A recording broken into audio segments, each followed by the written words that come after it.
இந்த 12 மாநில மாநாடுகள்ல 7 மாநாடுகள் திருச்சியில தான் நடந்திருக்கிறது. 1956 இரண்டாவது மாநில மாநாடு, 1990 6வது மாநில மாநாடு, 1996 8வது மாநில மாநாடு, 2006 9வது மாநில மாநாடு, 2014 10வது மாநில மாநாடு, 2021 11வது மாநில மாநாடு, இதோ இப்போ 12வது மாநில மாநாடு.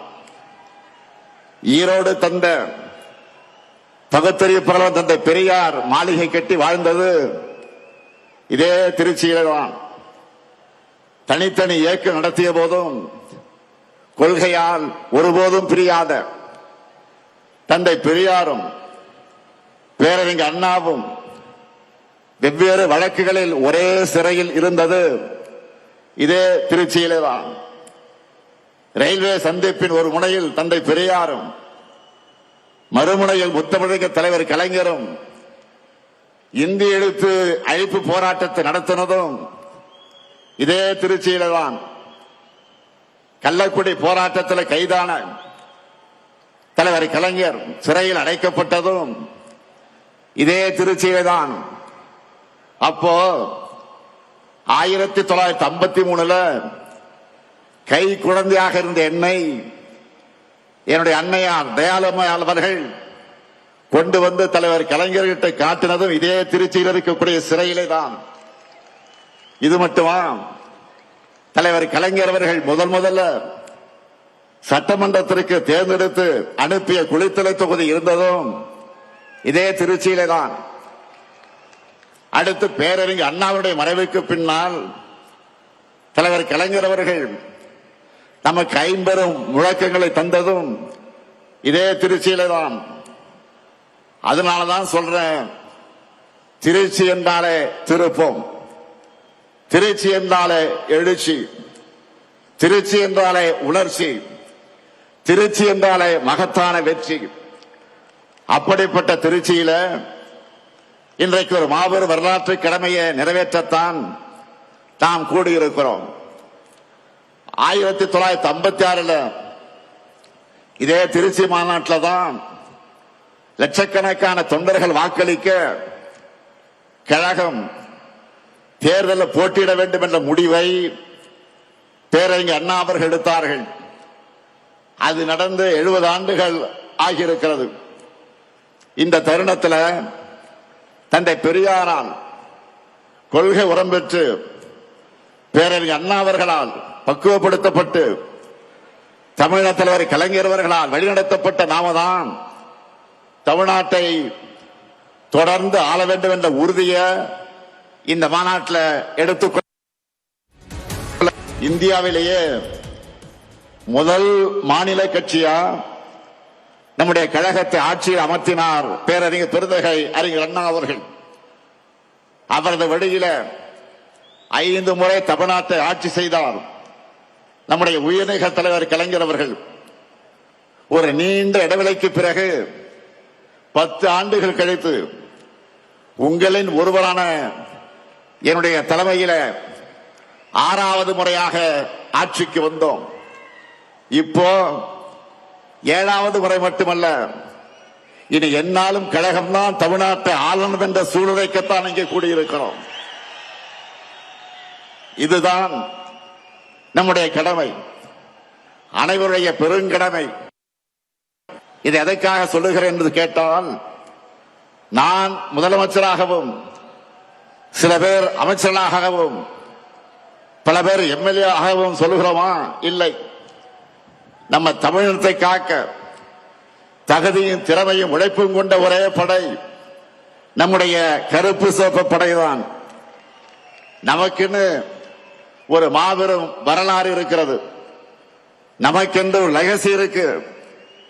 தமிழை காத்தவர்கள் நாம், தமிழ்நாட்டுக்கு பெயர் வச்சவங்க நாம், நம் மாநிலத்தை எல்லா நிலையிலும் உயர்த்துறவங்க நாம். இப்ப கூட தமிழ் மண்ணுக்கு காவல் அரணா இருக்கிறவங்க நாம தான். நம்மை நம்பித்தான் இருக்கு, நாமும் தமிழ்நாட்டை நம்பித்தான் இருக்கிறோம். அதற்காக திராவிட முன்னேற்ற கழக ஆட்சி தொய்வில்லாமல் தொடரணும். அதற்காக நாம உழைக்கணும், அதற்காகத்தான் சூழலைக்கணும். இந்த நேரத்தில் தந்தை பெரியார் 1971 தேர்தலின் போது சொன்னதை நினைச்சு பார்க்கிறேன். திமுக ஆட்சி தொடர்ந்தாதான் தமிழ் சமுதாயம் எதிர்பார்க்கிற முன்னேற்றம் ஏற்படும். இப்பவும் தந்தை பெரியார் சொன்னதை மனசுல வச்சு நம்முடைய பயணத்தை தொடரணும். இங்கே வந்ததும் என்னுடைய நினைவுக்கு வந்தது 2021 தேர்தலுக்கு முன்னால் இதே திருச்சியில இதே இடத்துல 7 இலக்குகளை உறுதிமொழிகளாக நான் அறிவித்தேன். அதில் முதல் இலக்கு வளரும் வாய்ப்புகள், வளமான தமிழ்நாடு. இரண்டாவது இலக்கு மகசூல் பெருக்கம், மகிழும் விவசாயி. மூன்றாவது இலக்கு குடிமக்கள் அனைவருக்கும் குறையாத தண்ணீர். நான்காவது இலக்கு அனைவருக்கும் உயர்தர கல்வி, உயர்ந்த மருத்துவம். ஐந்தாவது இலக்கு எழில்மிகு மாநகரங்களின் மாநிலம். ஆறாவது இலக்கு உயர்தர ஊரக கட்டமைப்பு, உயர்ந்த வாழ்க்கை தரம். ஏழாவது இலக்கு அனைவருக்கும் அனைத்துமான தமிழ்நாடு. நெஞ்சை நிமிர்த்தி சொல்லுகிறேன், இந்த 7 இலக்குகளையும் நம்முடைய 5 ஆண்டு ஆட்சியுடைய திட்டங்களால நிறைவேற்றி காட்டியிருக்கிறோம். அதனாலதான் மக்கள் மகிழ்ச்சியாக இருக்காங்க. இதையெல்லாம் நம்முடைய எதிரிகளே இன்றைக்கு மனசுக்குள்ள ஒத்துக்கொள்வாங்க. காரணம், யாராலும் மறைக்க முடியாத, மறுக்க முடியாத உண்மை இது. தமிழ்நாட்டை தொடர்ந்து புறக்கணிக்கிற ஒன்றிய பாஜக அரசு கூட நம்பர் 1 மாநிலம் தமிழ்நாடுன்னு சொல்றாங்க.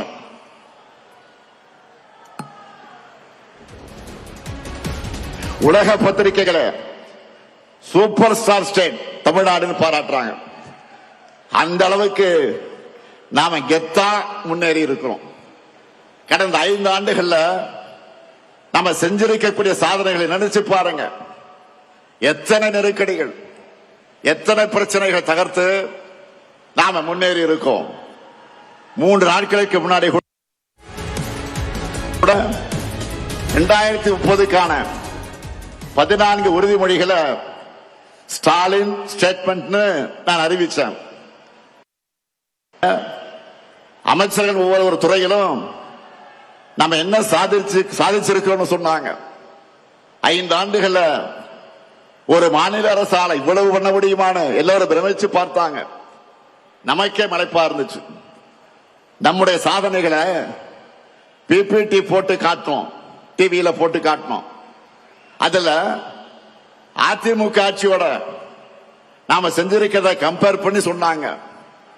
அதுல சிலதை மட்டும் உங்களுக்கு நான் சொல்ல விரும்புகிறேன். நல்லா கவனிங்க. மக்கள் கிட்ட போய் நீங்க சொல்லணும்.